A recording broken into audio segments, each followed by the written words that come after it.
With us now to discuss, Trump attorney Jesse Binnall. Important to note, Jesse is not representing Trump on this specific case. Welcome to Sunday Agenda, sir. Thanks for having me.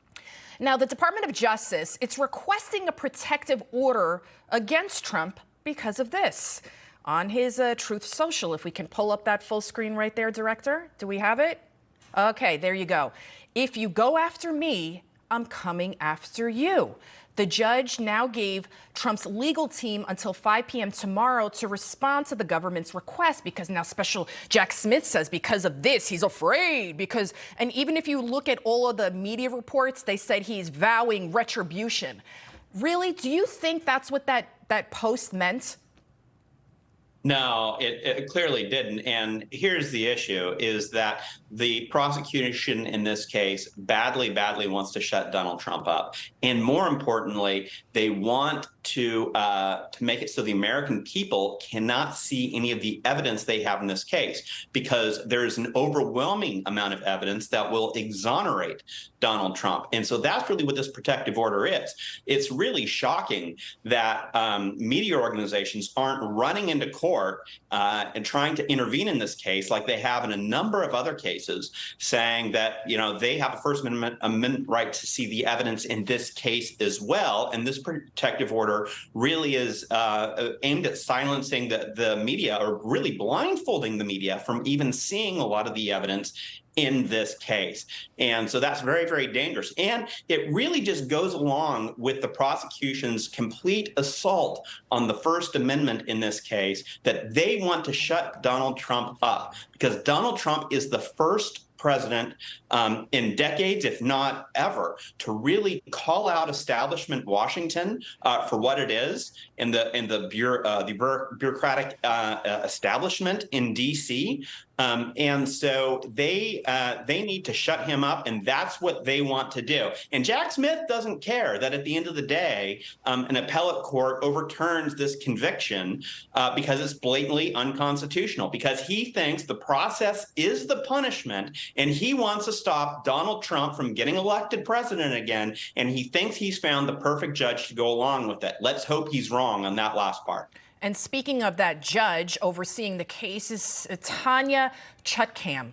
Take a look at her. She was appointed by President Obama back in 2014. She also worked at the same law firm as Hunter Biden for several years.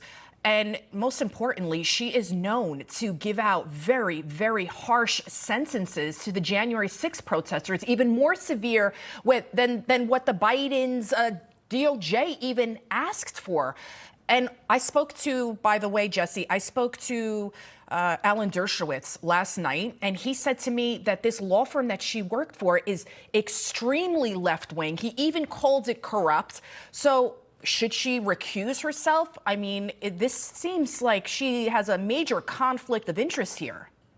She does. And in fact, when there was an issue that Kash Patel was a part of that involved Fusion GPS and a bunch of the players in the Russia hoax, she recused herself from that case because she was at the firm that represented all those people. And so if she continues with what she's done in the past, she should recuse herself, because the law requires that even the appearance of bias destroys justice, just because the American people will not be able to rely on a judgment from her if they do not believe that it was arrived at a fair process. And so the only way to do that in this case is for Judge Chutkan to recuse herself, and that's exactly what she should do. The law requires it. Do you think she'll do it? I'm not optimistic that she will, because I think, unfortunately, her past on the bench shows that she will give every courtesy and timing benefit to those that oppose Donald Trump and America First Americans. And so I think realistically, she is not going to recuse herself, but that's what she should do. And people need to understand that the judge overseeing a case plays such a pivotal role. They can allow or disallow really important evidence. I mean, how do we know that she's not going to disallow Trump saying, go protest patriotically and peacefully, So again, this is not the end of the indictments of the former president. The district attorney in Georgia is also threatening to indict him over supposed the election as well. What do you make of this? I know President Trump says, you know what, give me one more indictment and this will ensure me the election. What do you think? Well, the one thing that these far left-wing prosecutors are ensuring is that the American people understand the weight of this election, that these left-wing bureaucrats truly are coming after all of us right now. And right now, they have to get Donald Trump out of the way before they go to all of us. So this is their shot on the left to get rid of try to get rid of the most important president that our country's probably ever had, to stand up to this bureaucracy. And if they can get rid of him, then they can go after the rest of us. That's what's happening in Georgia. That's what's happening in New York. That's what's happening with Jack Smith. And that's why our founders gave us a republic if we could keep it. Now's our chance to keep it. It's a very, very dangerous precedent that they have set. Trump attorney Jesse Binnall, thank you so much for joining us this afternoon.